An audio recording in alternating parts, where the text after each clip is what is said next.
हरिहंत सिद्ध सूर्य उपाध्याय साधु सर्व अर्थ के प्रकाशी मांगलिक उपकारी हैं। इनको स्वरूप जान रागते भई जो भक्ति काय को नमाई स्तुति को जारी है। धन धन दिन हित काज सब आज भये करे जोड़े बारे बारे वंदना हमारी है। मंगल कल्याण सुख सो हम चाहते हैं। ओ मेरी ऐसी दशा जैसी तुम धारी है। ओ मेरी ऐसी दशा जैसी तुम धारी है। ओ मेरी ऐसी दशा जैसी तुम धारी है। क्षत्र चूड़ामणि नामक यह ग्रंथ छठवें स्तंभ को आधार बनाकर यहाँ चर्चा चल रही थी। काफ़ी समय हो गया, कहानी आगे नहीं बढ़ी है, अभी भी नहीं बढ़ती हुई दिख रही है। बहुत सारे नीति के श्लोक बतलाए जा रहे हैं। देखिए, खैर कोई बात नहीं, हम तो जहाँ तक हमें सिखा रहे हैं आचार्य देव, तहाँ तक हम कुछ न कुछ सीखते चले जाएं। सुख का मार्ग रत्नत्रय है। रत्नत्रय प्रकट करने का उपाय आप्त, आगम और पदार्थ का श्रद्धान है। पदार्थ वस्तु स्वरूप है, आगम जनवाणी है और आप्त सच्चे देव हैं। जो सच्चे देव वीतरागी हैं, सर्वज्ञ हैं और हितोपदेशी हैं, उनकी श्रद्धा की बात यहाँ कही जा रही है। पेज नंबर 286 पर 20 नंबर के श्लोक का विशेषार्थ कल हम यहाँ पढ़ रहे थे। जो वीतरागी, सर्वज्ञ और हितोपदेशी हैं वे आप्त हैं। आप्त का कहा हुआ पूर्वापर अविरोधी उपदेश ही आगम है। देखो, आगम की एक बहुत बड़ी विशेषता है कि आगम में पूर्वापर विरोध नहीं होता। आगम किसे कहें? जहाँ परस्पर विरोध नहीं, जहाँ विरोध हो गया वो आगम नहीं है। माने ऐसा नहीं कह सकते। देखो, जैसे मैं आपको बतलाऊं, अन्य मतों के शास्त्रों में इस तरह की बातें आती है कई जगह कि रात्रि को एक बूंद भी पानी पिए तो खून पीने बराबर है, ऐसा हिंदुओं के शास्त्रों में। कल तो कोई एक ऐसा वीडियो देखा जिसमें एक मुसलमान परिवार ने दिन में शादी का ऐलान किया और वो उसने पूरे समाज में कहा कि 5 से 6 बजे तक भोजन करने के लिए आना।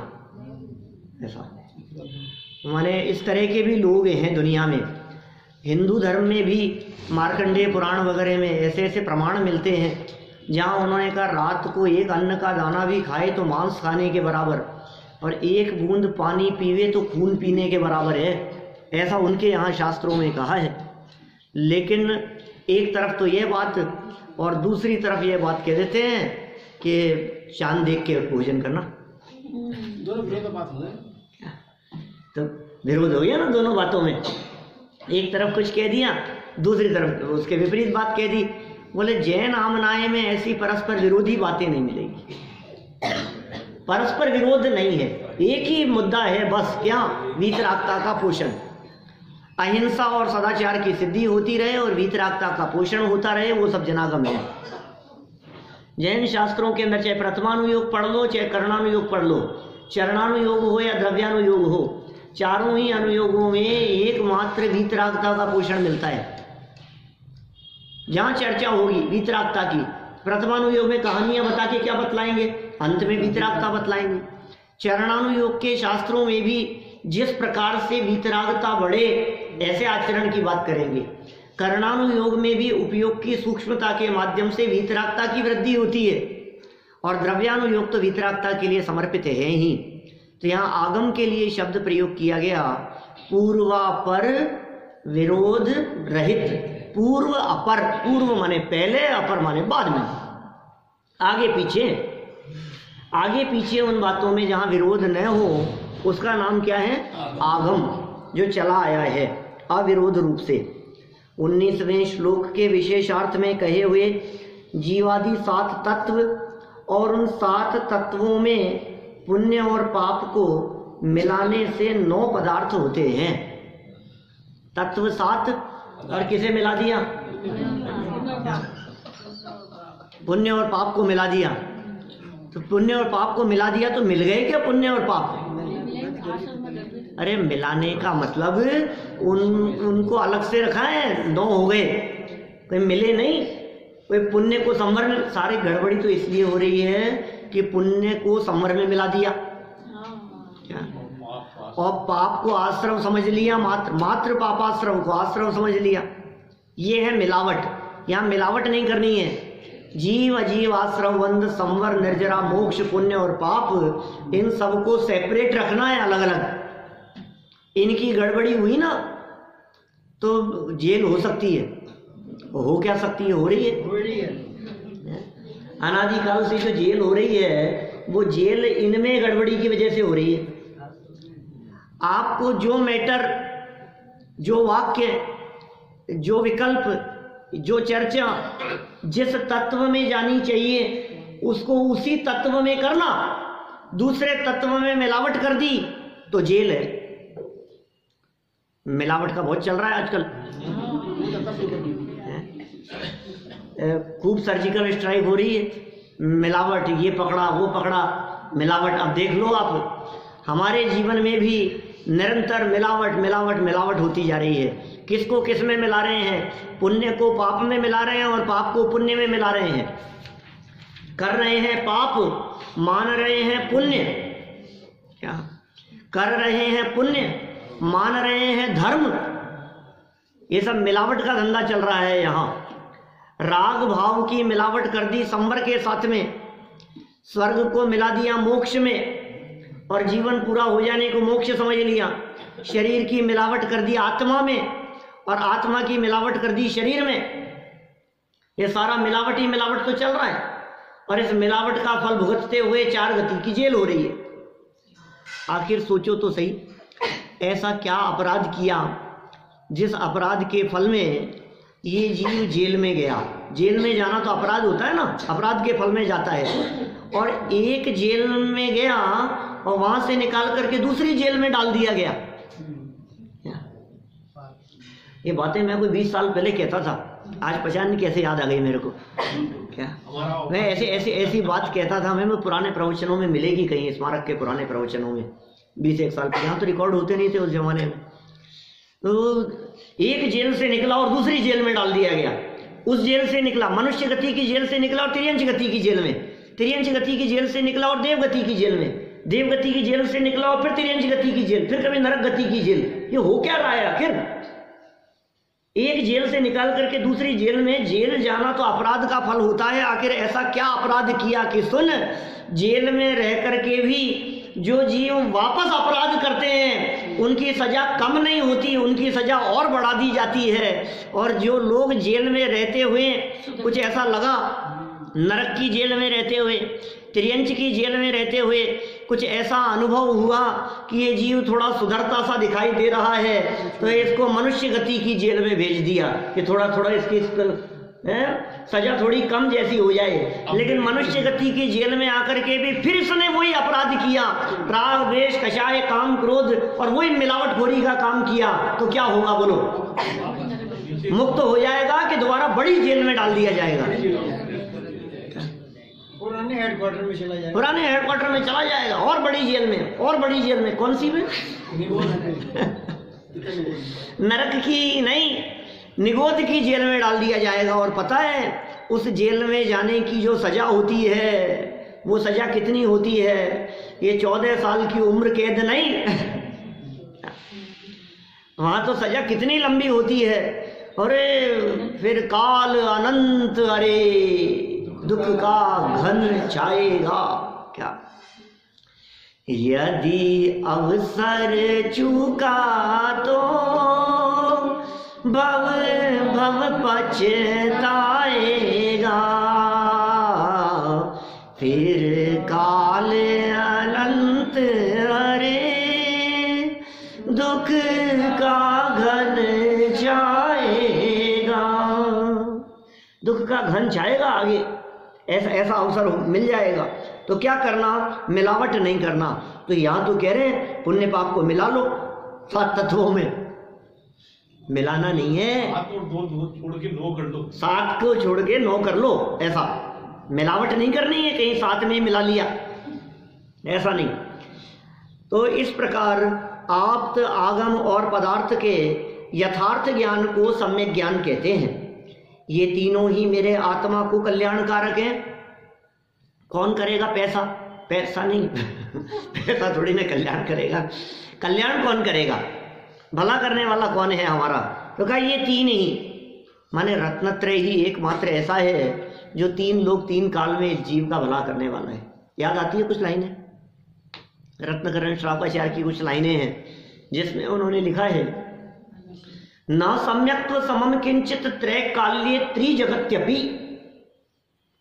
सम्यक्त्व के समान, न सम्यक्त्व समम, सम्यक्त्व के समान, न सम्यक्त्व समम किंचित कुछ भी, त्रय काल्ये 3 काल और त्रिजगत अपि 3 जगत और 3 काल में मिथ्यात्व के समान, सम्यक्त्व के समान न श्रेय, श्रेय नहीं है, और अश्रेय मिथ्यात्व समम, बुरा करने वाला मिथ्यात्व के समान नहीं। कौन कौन बुरा करने वाला दिखता है आपको? ये नालायक मेरा कहना नहीं मानता ये तो बहुत ही बुरा है। कौन कौन बुरे दिखाई देते हैं आपको? पड़ोसी बुरे दिखाई देते हैं, किराएदार, देखो मकान मालिक यदि आप हो तो आपको किराएदार बुरे दिखते हैं, आप किराए के मकान में रहते हो तो आपको मकान मालिक बुरे दिखते हैं। कौन कौन बुरे हैं मतलब? सारे जगत में ये बुरा है, ये बुरा है। बुरा खोजने में चला, कबीरदास जी क्या कह रहे हैं? सारे जगत में, ये तो कबीरदास जी कह रहे हैं। और हम, हमारे से यदि कोई बात करे तो हम क्या करें? मैं ही अच्छा हूं बस दुनिया में बाकी सब बुरे हैं। कबीरदास जी क्या कह रहे हैं? बुरा ढूंढने में चला, बुरा न दिखा कोई, और जब दिल खोजा अपना, मुझसे बुरा न कोई। ये कबीरदास जी की पंक्तियां हैं भैया। और आप जानते हैं ये तो कबीरदास जी की पंक्तियां हैं। और अमृत चंद्राचार्य बड़ी गजब की बात कहते हैं। वो कहते हैं भला खोजने में चला, भला न दिखा कोई, और जब देखा निज आत्मा, उससे भला न कोई। क्या सारे जगत में ये भला है, ये भला है, ये भला है, और जब देखा अपना आत्मा, आत्मा देखा मतलब क्या हुआ? सम्यक दर्शन। आत्मा देखा माने सम्यक दर्शन, और पर देखा माने मिथ्या दर्शन। तो जब तक पर देखता रहा तब तक कहीं भी सुख शांति नहीं मिली, और जब अपने आत्मा को देखा तो देखा कि अब इसके अलावा और कहीं शांति है नहीं। एक बार देखो तो सही, जिसने एक बार देख लिया क्या फिर देखने लायक नहीं रहेगा? तो जगत में और कोई देखने लायक नहीं रहेगा भाई आप क्या समझ रहे हैं? एक बार एक सेठ था, ये भी उदाहरण वही है, बहुत 20 साल पुराना, लेकिन 10-15 सालों से सुनाया नहीं यहाँ कभी। आज पता नहीं कैसे याद आ गई। एक सेठ था और उस सेठ का एक पुत्र था। वो पुत्र व्यसनी था, लेकिन सरल सज्जन बहुत था। एक खोटा उसे व्यसन लगा हुआ था वैश्यावृत्ति का। अब सेठ बहुत परेशान था, खूब विचार किया उसने कि क्या किया जाए, उपाय तलाशो, सोचो इसके बारे में, क्या करें? शादी कर दें उसकी, कि हाँ ब्याह करा दो उसका। अब ये नालायक तभी सुधर सकता है। तो अपने जो लोग थे, उसके जो मुनीम वगैरह थे, उनसे कह दिया कि नगर में इतनी सुंदर कन्या को तलाशो जिससे सुंदर कोई दूसरी कन्या न हो। क्या? और फिर क्या करना? फिर उससे इसका अपन विवाह कर देंगे। अब ये तो सुधरता ही नहीं था, ये तो मानता ही नहीं था। तो अच्छी से अच्छी लड़की तलाशी गई और उसका विवाह का प्रस्ताव रखा गया तो इसने मना कर दिया, मैं तो नहीं करूँगा, मैं तो। अब नहीं, पिताजी ने कहा कि नहीं नहीं, तू एक बार मेरे कहने से, अब सरल सज्जन तो था ही बेचारा, कोई बात नहीं, ठीक है, मान गया। तो ये तो एक दिन वहाँ पहुँचा, रोजाना जाता था, तो वहाँ जाकर के उसके तो हाल बेहाल थे, केकई जैसे सब फैला रखा था। और क्या बात है कि नहीं मैंने सुना है कि वो तुम्हारी शादी होने वाली है। कि हाँ, अरे वो तो पिताजी का आग्रह है। वो भी समझती थी कि यदि इसकी शादी हो गई है तो मेरी दुकान बंद हो जाएगी, और ये सेठ का बेटा क्या खूब धन आता है यहाँ। तो उसने तो बोले, सवाल तुम्हारी शादी का नहीं है, मैं तुम्हारे को लेकर के बहुत ज़्यादा चिंतित हूँ। कि क्या हुआ कि रात को मेरे को एक सपना आया था, और सुबह उस सपने का फल मैंने एक ज्योतिषी जी से पूछा, तो मुझे पता लगा तुम्हारे बारे में कि तुम जैसे ही उसकी शक्ल देख लोगे तुम्हारी आंखें फूट जाएगी।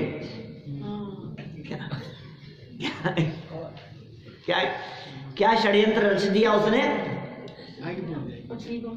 अब जो है तुम, मैं तो बहुत चिंतित हूँ। बोले तू क्यों घबराती है, मैं उसकी शक्ल ही नहीं देखूंगा, उसकी पट्टी बांध करके जाया करूंगा, घर में जाऊंगा तो। ठीक है, ये बात उसके सेठ पुत्र के दिमाग में बैठा दी उसने। इसकी दुकान चलती रही, शादी भी हो गई, लेकिन उसने अपनी पत्नी की शक्ल नहीं देखी। घर में जाता, आंख पे पट्टी बांध करके जाता, घर से निकलता और पट्टी खोल करके निकलता। इसकी तो सुख बुद्धि उसी में दिखाई देती थी। उसकी दुकान चलती रही, ये ऐसा चलता रहा। 1 दिन हो गया, 2 दिन हो गए, 4 दिन हो गए, 10-15 महीना भर निकल गया। कि पत्नी ने कहा कि भाई क्या बात है, ऐसा तो है नहीं कि आपको दिखता नहीं हो, और मुझे इस बात का पता लगा है कि घर से बाहर निकलते हो और आंख से पट्टी खोल देते हो,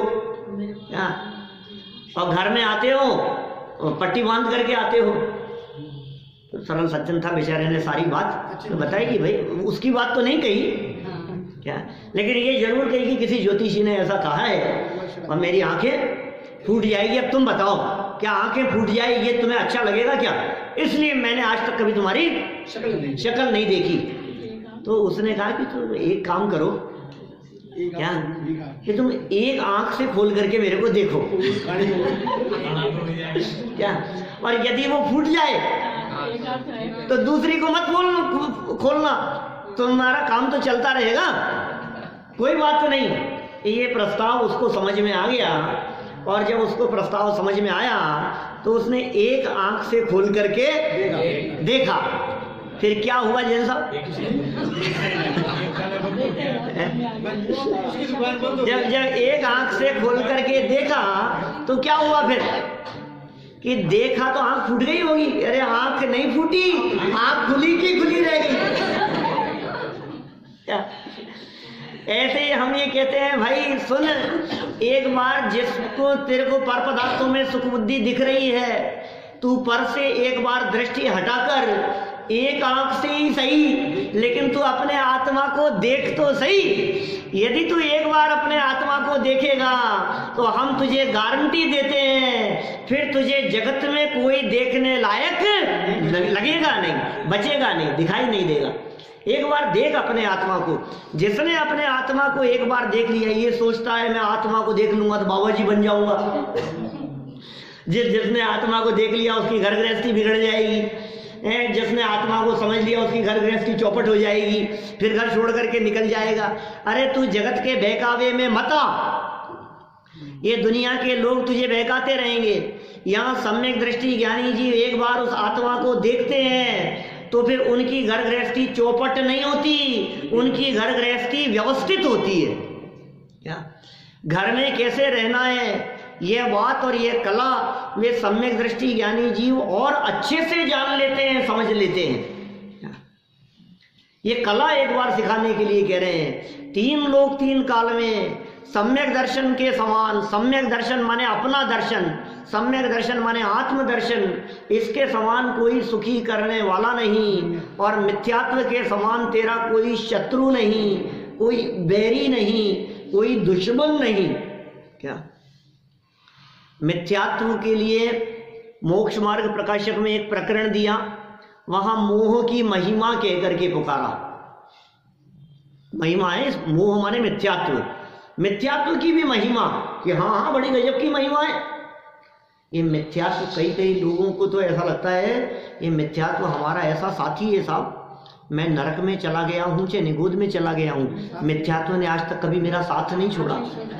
पक्का दोस्त है, ये मेरा ऐसा पक्का दोस्त है मिथ्यात्व, मैं कहीं भी चला जाऊं ये मिथ्यात्व मेरा साथ नहीं छोड़ता, सच्चा साथी है भाई साहब। नरक में गया तिल तिल करे देह के खंड तो भी मिथ्यात्व ने मेरा साथ नहीं छोड़ा, निगोद में गया एक श्वास में 8-10 बार तो भी मिथ्यात्व ने मेरा साथ नहीं छोड़ा। ये कितना सच्चा साथी है कि मूर्ख ये सच्चा साथी नहीं है, इसने तेरा साथ नहीं छोड़ा ऐसी बात नहीं है, इसके साथ की वजह से तुझे नरक निगोद में जाना पड़ा। बात उल्टी है, तू मिथ्यात्व का साथ छोड़ दे तो नरक निगोद जाना तेरा बंद हो जाएगा। ये सम्यक दर्शन करने के उपाय की चर्चा बतला रहे हैं। ये कह रहे हैं आत्मा को कल्याण कारक है, तेरा भला करने वाला है। भाई कौन भला करने वाला है और कौन बुरा करने वाला है, एक बार तू देख तो सही, आंखों पे पट्टी चढ़ी है इसलिए तुझे दूसरे भला करने वाले दिखाई देते हैं। एक बार ये मोह की पट्टी आंख से उतार करके देख तो तेरे को सच्चाई का पता लगे कि तेरा भला करने वाला कौन है। देखो ये तीनों ही, कौन तीन, सम्यक दर्शन, ज्ञान और चारित्र, ये तीनों ही मेरे आत्मा को कल्याणकारक हैं। मैं उनको उत्तम, मंगल और शरणभूत मानता हूँ। ऐसी दृढ़ श्रद्धा को ही सम्यक दर्शन कहते हैं। ये तीन कौन है? ये तीनों कल्याणकारक हैं। कौन? सम्यक दर्शन, ज्ञान, चारित्र नहीं, आप्त आगम पदार्थ, आप्त आगम पदार्थ ये कल्याणकारक हैं। और क्या कह रहे हैं? मैं इनकी श्रद्धा को सम्यक दर्शन मानता हूँ, इनको मंगल मानता हूँ, इन्हीं को उत्तम मानता हूँ और इन्हीं को शरणभूत मानता हूँ। दृढ़ श्रद्धा करना चाहता हूँ, इससे सम्यक दर्शन कहा।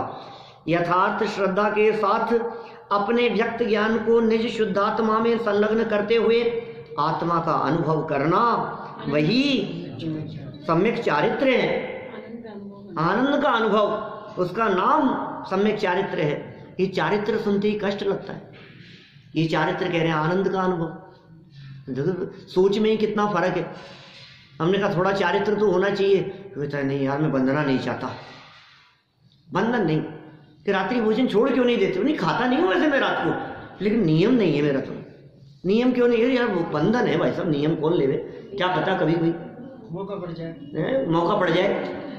नियम नहीं, वैसे मैं खाता नहीं हूँ रात को, मैं ये भी नहीं खाता, ऐसे भी नहीं। कोई आलू भी कोई एक आध बार कोई महीने में कोई खा लेते होंगे, हम खाते नहीं है वैसे, लेकिन त्याग नहीं है। कि त्याग क्यों नहीं है भाई साहब? बंधना नहीं चाहते। इसको बाह्य चारित्र में भी बंधन दिखाई देता है, ये उसको तकलीफ दिखाई देती है। ये कह रहे हैं चारित्र में तकलीफ नहीं है, आनंद का नाम चारित्र है। बोल, लोग ऐसा कहते हुए दिखते हैं, थोड़ा चारित्र लोगे तो पता लगेगा, लोगे तो पता लगेगा। तो हमें पता लग रहा है आपका चारित्र है कि मिथ्या चारित्र है। क्यों? क्योंकि चारित्र होता तो आनंद होता, आनंद का नाम चारित्र है। तुम्हारे वाक्यों में तो कष्ट झलकता हुआ दिखाई दे रहा है, कष्ट दिख रहा है। देखो रत्नत्रय ही सच्चा मोक्ष मार्ग है। कितनी बातें नीति पे नीति, नीति पे नीति सिखाई जा रहे हैं, बातें बताए जा रहे हैं। रत्नत्रय ही सच्चा मोक्ष मार्ग है। इति त्रयी तु मार्ग स्याद् अपवर्गस्य न परम् बाह्यमन्यत्तपः सर्वं तत्र त्रयस्यैव साधनम्। और यह सम्यक दर्शन, सम्यक ज्ञान और सम्यक चारित्र का समुदाय ही मोक्ष का उपाय है। यही मोक्ष का उपाय है, इससे भिन्न और दूसरा कोई उपाय नहीं है।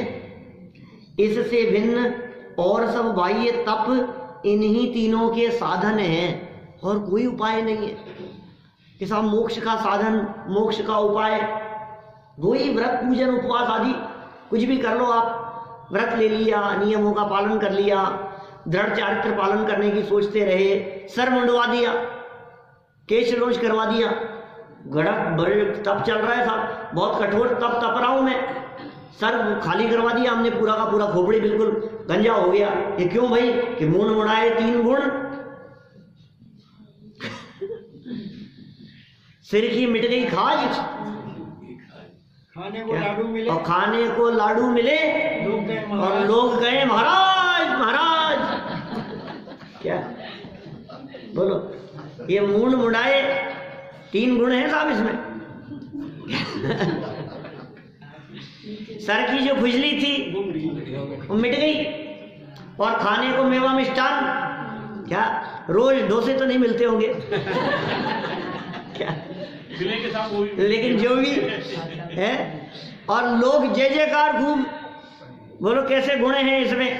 तो सुन भाई, यहाँ ये कह रहे हैं भाई ये दूसरा कितना भी साधन कर ले उसका नाम मोक्ष मार्ग नहीं है। कितना साधन किया हमने, खूब साधन किए, तीर्थ वंदनाओं पर चला गया, यात्रा पर चला गया, पर्वत की चोटी पर जाकर के बैठ गया और ध्यान लगा लिया, आसन पद्म लगाए लियो, क्या ये साधन वार अनंत कियो, तदपि कछु हाथ हजू न पड़े। श्रीमद राजचंद्र जी कह रहे हैं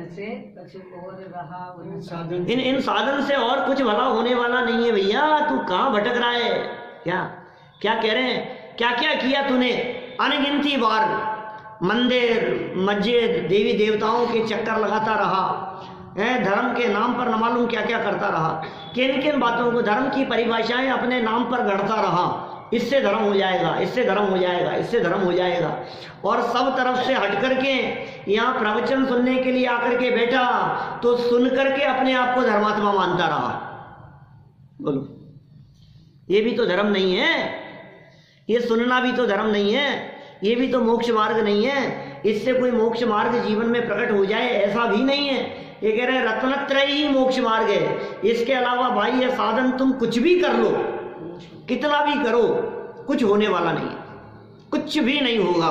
कितना स्पष्ट शब्दों में कह दिया है, सब बाह्य तप हैं, सारे के सारे बाह्य तप हैं, इन्हीं के साधन कह दो, तीनों के मूल तो यही है भाई साहब। असली काम हुआ नहीं, अब नकली काम कितना भी करते रहो उससे कुछ होने वाला नहीं। कितने दिन के उपवास करने से होता होगा भी मोक्ष मार्ग? कितने दिन के करने से? टेला करने से चल जाएगा क्या काम? टेले से नहीं होगा। तो 28 के तो कर लें, 8 दिन के आ रही हैं सामने 28। संकट मिट जाता है टेले करने से, संकट मिट जाता है, पेट वेट सही हो जाता है क्या? थोड़ा सा मतलब मुसीबत और बस टेला कर लिया मैंने तो मेरा संकट मिट जाएगा। अच्छा, हमें तो इन बातों की खबर ही नहीं थी। 3 एक कह रहे हैं भाई ऐसा चलता है उधर कि वो 3 दिन के उपवास कर लो तो सब संकट मिट जाते हैं। तो कोई रानी रूट करके और कोप बॉन में चले जाए, नहीं फाइनेंशियल एडजस्टमेंट हो जाता है, लेकिन 3 दिन का राशन बच गया तो संकट कम हो गया।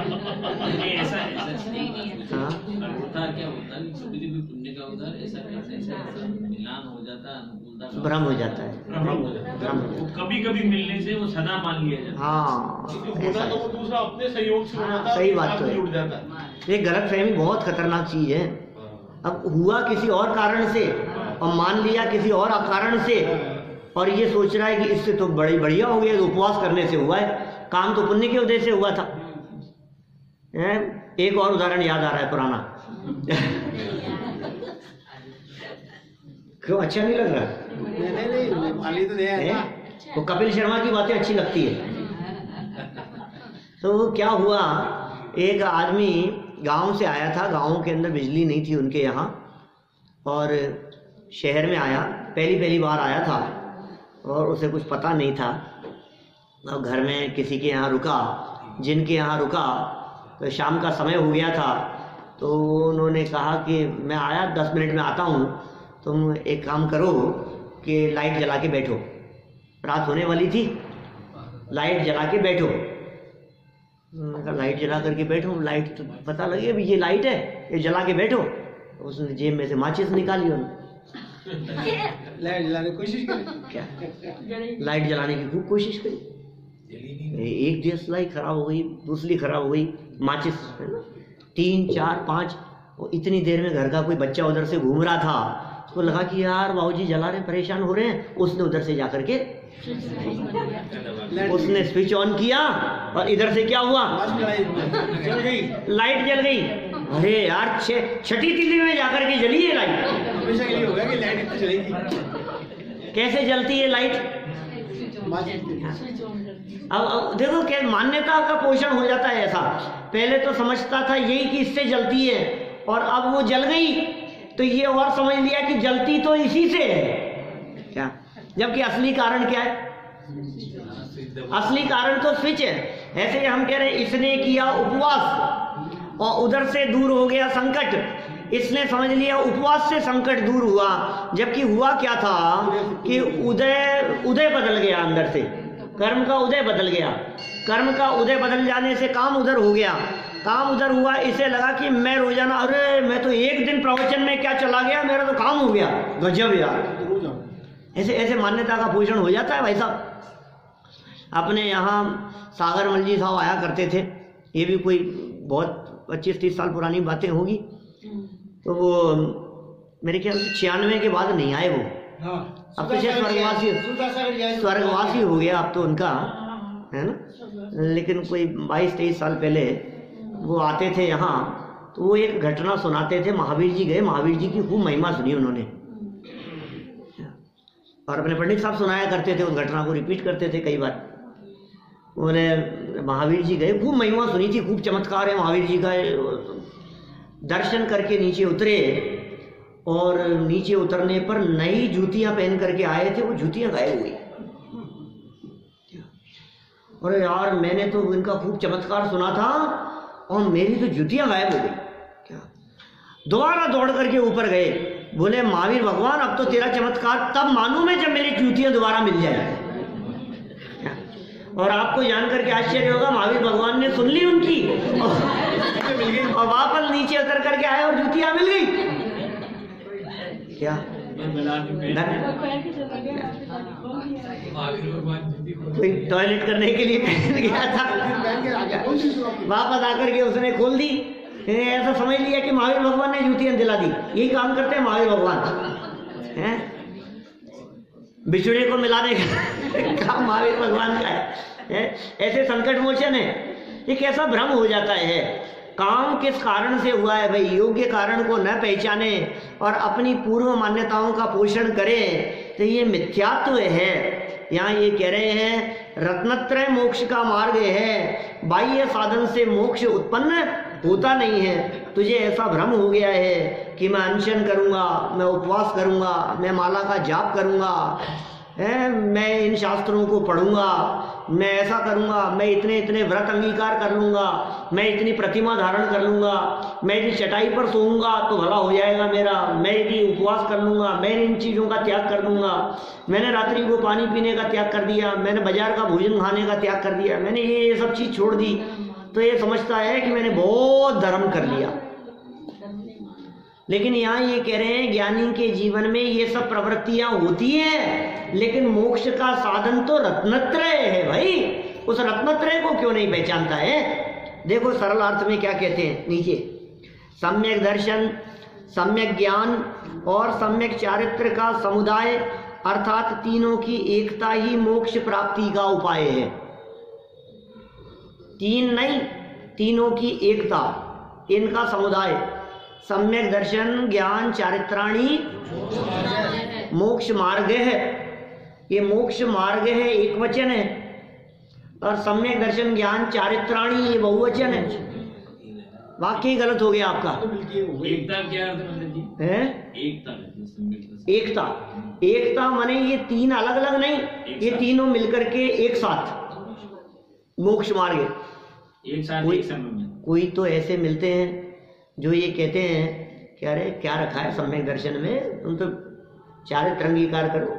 वो चारित्र के मार्ग से मोक्ष जाने की बात कहते हैं। कोई ये कहते हैं चारित्र से कुछ नहीं होगा, ज्ञान मार्ग से मोक्ष की प्राप्ति होगी। कोई ऐसे ये कहते हैं भैया तुम तो श्रद्धा रखो, श्रद्धा से मोक्ष मिल जाएगा। कोई भक्ति मार्गी होते हैं, कोई ज्ञान मार्गी होते हैं, ऐसे है ना इनमें भी। शिखर जी गई हाँ, और बाबू जी का वो जो श्लोक बोल रही मोह तड़क टूट पड़ा। हाँ। तो मैंने कहा ये दर्शन मोह, वो आदमी वहाँ पे पूजा कर रहे और मेरे से वो ये कैसे करे, समय दृष्टि तो जन्म से ही है। 40 रुपये में इतनी लंबी चर्चा कर ली उन्होंने, बहुत ऐसे ऐसे ऐसे हैं लोग दुनिया में। और भाई नेम तो है ही है, अब अपने को तो मनुष्य मोह मिला तो 40 अभी अभी की बात बतला रहा हूँ मैं, तो सब देखे थे। जैसी घटना भी आपके साथ घटी ना, हाँ। ऐसी घटना बतलाता हूँ। अभी 5-7 दिन पहले की बात है, मेरे पास एक मैसेज आया। अनजान लोगों के मैसेज आते हैं आजकल बहुत। वो यूट्यूब पर सुनते थे, कोई सूरत के थे कोई सज्जन और श्वेतांबर थे, और खूब मेरे प्रवचन सुनते हैं यूट्यूब पर। पहले तो सब वो करते रहे कि आपको खूब सुना, आपका बहुत उपकार है, ये सारी बातें कहते रहे। फिर वो बोले कि हम पंचम गुण स्थानवर्ती हैं या नहीं है, ऐसा ऐसा बोले वो उनके खुद के बारे में। फिर मेरे से पूछने लगे, तो मैंने उनको सारी बात बतला दी। बोले नहीं ऐसा कैसे कह रहे हो आप, हम तो व्रत ले रखे हैं, हमने तो ऐसा ऐसा सारी बातें कहते रहे कि पंचम गुण स्थान, सम्यक दृष्टि तो हम थे ही पहले से ही, श्रद्धा हमारी पक्की थी, ये था, और पंचम गुण स्थान की बातें कह रहे हैं। फिर मैंने उनको पूरी बात बतलाई, उनको वो समझाया। मैंने कहा आप जो गुण स्थान वाले जो प्रवचन है आप उनको एक बार गहराई से सुनना। और फिर भी वो उनका आग्रह रहा कि नहीं साहब, फिर भी आप ऐसा वो तो मैं सुन ही लूंगा, लेकिन फिर भी आपको। मैंने कहा साहब मैं क्या कहूँ, आपकी आप जानो, मैं आपको जानता नहीं हूँ, और इस काल में पंचम गुण स्थान हो इसमें तो कोई बाधा हो सकती नहीं है, लेकिन पंचम गुण स्थान कैसा होता है, पंचम गुण स्थान का क्या स्वरूप होता है, एक बार आप उसे समझो। दरअसल में परिणामों की बात नहीं करते, बात उनके जीवन में होने वाली त्याग व्रत को मान लेते हैं। हाँ, उसको समझ लेते हैं। उनको ऐसा लगता है मैंने इतना किया। अच्छा, अभी हमने आपको ये कहे कि इसमें धर्म नहीं है, तो एकदम ऐसे लगता है मैंने अपनी जिंदगी में 40 साल में जो कुछ भी किया है सब पे पानी फेर रहे हो। मैंने जो कुछ भी किया ये सब बेकार हो गया। मैंने पिछले 40 साल में रात को पानी नहीं पिया तो सारा चौपट कर दिया आपने उस सबको। ऐसा लगता है जैसे यार ये क्या क्या कह रहे हो आप, एकदम पैरों के नीचे से जमीन खिसक जाती है। किसी व्यक्ति ने बहुत दान दिया हो, गुरुदेव करते थे ऐसा बहुत, किसी व्यक्ति ने दान दिया हो, 5-50 करोड़ का दान दिया हो, और भरी सभा में कहते थे ये सेठ धूले उनका तो योग भाई साहब कोई, और बड़े बड़े सेठ और मुंह पर कहते थे कुछ नहीं किया तूने, माटी है, धूल है। बोलो, वो तुम्हारा पाथड़ा दिखता मेरे। समझ में आ रही है बात, क्या किया तूने? इसका अभिमान लेकर के जाएगा, मरेगा, रखड़ेगा नरक निगोद में। ये दान दे करके 2-5 करोड़ का दान दे दिया तो तू समझता है कि मैं धर्मात्मा हो गया। ये तेरे दान देने से दान दिया नहीं जाता। उन नोटों के परमाणुओं की क्षेत्र से क्षेत्रांतर होने की योग्यता हो तो उनका क्षेत्र से क्षेत्रांतर होना होता है, तेरे विकल्पों से नहीं होता। कि साहब मैंने देने का भाव करके पुण्य तो बांधा ना, क्या ये देने का भाव, ये मान्यता मिथ्यात्व है कि मैं दे सकता हूं, मैं दे सकता हूं, इस मान्यता का नाम मिथ्यात्व है। बोलो, आप नाम ले करके कहते हैं, खूब एक व्यक्ति का नाम, सेठों के नाम मिलते हैं, क्या समझ में आता है भंडारी? वो देखो एक बात ऐसा कहते हैं, सुनो तो बात समझ में आती है भाई, गहराई से सुनो उनकी बातें तो बात ऐसी समझ में आती है कि यार ये क्या कह रहे हैं। अंदर का बल होता है ना तो घबराहट नहीं होती। अरे आप ऐसा कहोगे नाराज हो जाएंगे, कल से आना बंद कर देंगे।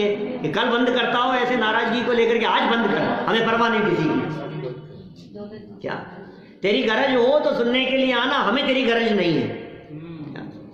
100 बार नाक रगड़ करके, अरे ये तत्व ज्ञान की बात जिसको रुचे, जिसको समझ में आवे, तो वो इस बात की परवाह नहीं करता है कि मेरी बुराई कर दी, मेरी निंदा कर दी, ये तो मेरे बारे में भरी सभा में इन्होंने ऐसा कह दिया, कल से जाऊंगा ही नहीं, मैं उनका सुनने के लिए नहीं जाऊंगा। क्या मूर्खों जैसी बात करता है। आत्मा की बात चल रही है, तू अपने आप को सेठ मानता है इसलिए तू बुराई समझता है। क्या तो वो भंडारी श्वेतांबर थे, समाज से निकाल, मालूम है साहब, समाज से निकाल दिया। अभी सारा अभी शादी की उन्होंने अपने बच्चे की, पोते भंडारी जी के पोते की, रमेश जी के, मेरे जी के बेटे से, आपके सूरत वालों हमारे घर पे ठहरते थे, मालूम है। हाँ, समाज से बाहर निकाल दिया उनको, राजस्थान के रहने वाले थे, बेंगलोर में मंदिर बनाया, तो कोई बात नहीं। श्वेतांबर थे, उनको श्वेतांबर समाज से निकाल दिया, पूरे गांव वालों ने समाज बाहर कर दिया उनको। कोई बात नहीं, धर्म तो ये, मैं तो जो समझ में आ रही है बात, मैं तो यही मानूंगा। हाँ बिल्कुल, विजय मंदिर बनाया उन्होंने वहाँ चिकपेट पर जो है बेंगलोर में मंदिर, अपन गए थे अभी जाकर के आया ना बेंगलोर, उन्हीं के यहाँ जाकर के आया, धर्मशाला है। हाँ लेकिन देखो आप, दृढ़ता इतनी होती है क्या, कोई फर्क नहीं पड़ता है। अरे आज तक मैंने यदि कोई गलत काम किया तो आप करता रहो, अरे नहीं नहीं साहब हमारे पिताजी तो इतने समय से करते रहे हैं, हमारे दादाजी तो इतने समय से करते रहे, क्या बात कर रहे हो, हमारे तो 7 पीढ़ियों में ऐसा करते रहे हैं, तो 7 पीढ़ियों से चोरी करते आ रहे थे, और यदि उनको जेल नहीं हुई तो तेरे को छोड़ देंगे पुलिस वाले, तेरे को सजा नहीं मिलेगी। ये तो योग्य नहीं है भाई। मैं यदि आज ये बात कहूँ कि मेरे पिताजी मेरे दादाजी वो तो पंचामृत अभिषेक किया करते थे तो मैं भी करूँ, कि मुझे समझ में आ गई मैंने छोड़ दिया, बात खत्म, सीधी सी बात है, इसमें क्या है। भाई हमारे यहाँ तो पिताजी दादाजी, दादाजी के पिताजी और उनके पिताजी के पिताजी के पिताजी, सब लोग, हमारे तो चैत्यालय में 20 पंथ आमनाएं के अनुसार पंचामृत होते थे।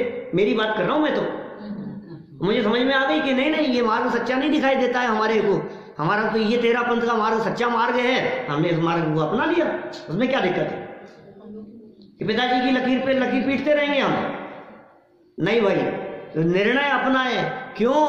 क्योंकि तुम्हारे करने से तुम्हें फल मिलेगा, उनके करने का उनको मिलेगा।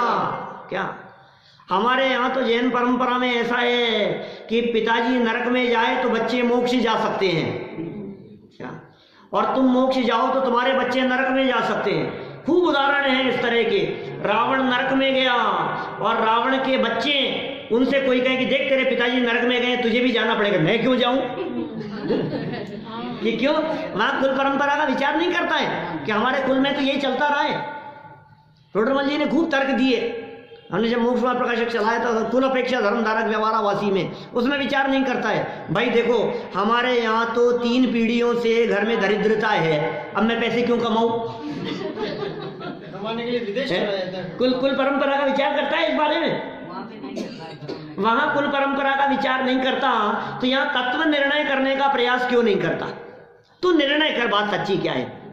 ये मत सोच किसने कही है, ये मत सोच कि ये दिगंबरों की कही हुई है, कि श्वेतांबरों की कही हुई है, कि हमारे गुरु की कही हुई है, कि 20 पंथियों की कही हुई है, कि 13 पंथियों की कही हुई है, कि इनकी कही हुई है। कोई निष्पक्ष होकर के विचार कर, वीतरागता में धर्म तुझे दिखता है या नहीं? ये रागियों का धर्म है कि वीतरागियों का धर्म है, ये बताओ। हमारे भगवान वीतरागी और सर्वज्ञ होते हैं कि नहीं? तो इस बात का निर्णय करने का प्रयास कर। सवाल तो निर्णय का है भाई साहब, किसी से कोई राग द्वेष का सवाल नहीं है। हाँ, कोई भी व्यक्ति, एक हिंदू व्यक्ति यदि इन बातों को स्वीकार करके मोक्ष जाए तो हमें कहाँ ऐतराज है? मोक्ष का मार्ग तो सबके लिए खुला है ना। कोई मुसलमान व्यक्ति इन बातों को स्वीकार करे तो मोक्ष नहीं जा सकता है क्या? कहाँ बाधा है किसी व्यक्ति के लिए? उन्होंने दीक्षा ली है ना मुनियों की। कितने? इंद्रभूति गौतम तो ब्राह्मण ही थे ना, क्या क्षत्रिय थे, ब्राह्मण थे, हिंदू थे, जैन नहीं थे। कितने कितने लोग आपको इस तरह के मिलेंगे, सेठ सुदर्शन जैसे बनिया, व्यापार करने वाले राजा महाराजा भी मिलेंगे। सब तरह के लोग आप रथमानुयोग उठा करके देखो तो सब तरह की कहानियां मिलेगी। लेकिन भाई एक होए तृण काल मां परमारथ नो पंथ, क्या श्रीमद राजचंद्र जी की पंक्तियां हैं। एक होए तृण काल मां परमारथ नो पंथ। परमार्थ का जो मार्ग है वो 3 काल में एक ही होता है। आज मानो तो आज मान लो कि नहीं साहब मैं तो थोड़े समय बाद में मानूंगा, थोड़ा सा कंसेशन मिल जाए थोड़ी सी छूट मिल जाए हमारे को, कि कोई छूट नहीं है। रत्नत्रय ही मोक्ष मार्ग है, इसके अलावा दूसरा कोई मुक्ति का मार्ग नहीं। रत्नत्रय के अलावा दूसरा कोई रास्ता है ही नहीं। मानना हो तो मान, नहीं मानना तो बहुत ठिकाने हैं, दुनिया भर में भटकता रहे। तो कार की छूट नहीं है किसी भी तरह। लोग मिलते रहेंगे इस तरह के, ऐसे ऐसे लोग मिलेंगे। सुनो, सारे जगत में ऐसे लोग मिलेंगे, तो हमारे पास में आ, तो हमारे चरण छू और तेरे को सम्यक दर्शन देंगे। सम्यक दर्शन बढ़ रहा है दुनिया में, आपको पता नहीं। हाँ, मैं तो सारे दुनिया में घूमता हूँ, मुझे खबर है।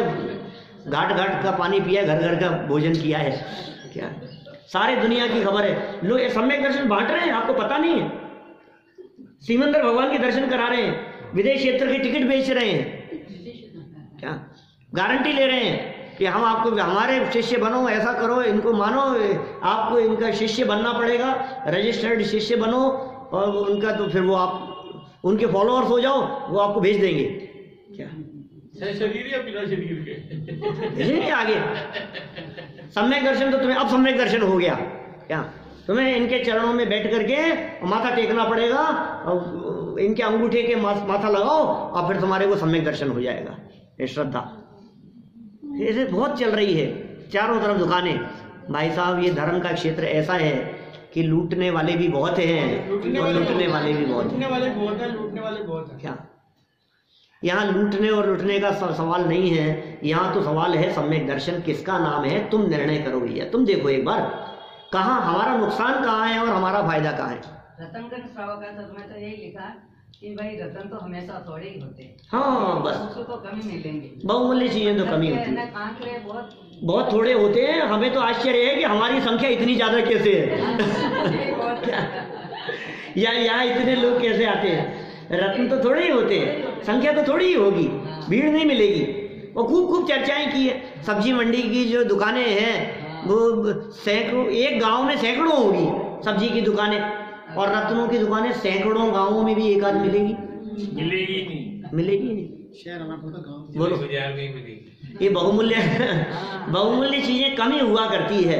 तो भाई ये रत्नत्रय, यहाँ रत्नों की दुकान पर यहाँ क्या मिलता है, यहाँ रत्न मिलते हैं। अरे जगत के लोग कितना भी ये कहेंगे अरे कुछ दम नहीं है इसमें, क्या। और तुम देखो, समझना, राय किससे मांगना। मेरा विचार चल रहा था रत्नों की दुकान खोलने का, किसी व्यक्ति का ज्वेलरी का शोरूम खोलने का विचार चल रहा था। तो एक दिन शोरूम के बाहर जाकर के खड़ा हुआ वो, और उसने सोचा कि यार किससे पूछूं, तो सामने एक चाय वाला ठेला लगा करके खड़ा था। क्या, और चाय की दुकान खड़ी लगी हुई थी। उससे पूछा यार मैं ये खोलने की सोच रहा हूँ, तुम्हारा क्या विचार है। अरे बाबूजी खोल मत लेना, दिन भर बैठे रहते हैं, ढाले बैठे रहते हैं, मक्खियां मारते रहते हैं। ये दो आदमी आते क्या दिन भर में कोई एक आध ग्राहक भी आ जाए तो आ जाए, और मेरे देखो दुकान पे भीड़ लगी रहती है। क्या ऐसा काम करो कि खूब ग्राहक, क्या ग्राहकी होती है, क्या काम होता है। बोलो, आपसे पूछता हूँ वो राय सही दे रहा है कि नहीं। कि अरे मूर्ख, जो तेरे यहाँ भीड़ लगी रहती है, तुझे इस बात का अंदाजा नहीं है। ये जो भीड़ लगी हुई दिखाई दे रही है, तू दिन भर में, महीने भर में, साल भर में जितना कमाता होगा उतना ही दिन में कमा लेते हैं। क्या तो तू व्रत उपवास आदि करके जितना पुण्य कमाएगा और जितना सोचेगा धर्म कर लिया, ऐसा हो गया कि सुन, ज्ञानी जीव वेद ज्ञान के बल पर, अपने स्वभाव के अवलंबन पर क्षण मात्र में ही उससे कई गुना ज्यादा कमा लेते हैं। इसलिए यथार्थ तत्व निर्णय करके वस्तु स्वरूप को समझने का प्रयास करें। हम सभी के जीवन में ये सच्चा रत्नत्रय प्रकट हो, इस भावना से बात को यही विराम देता हूँ।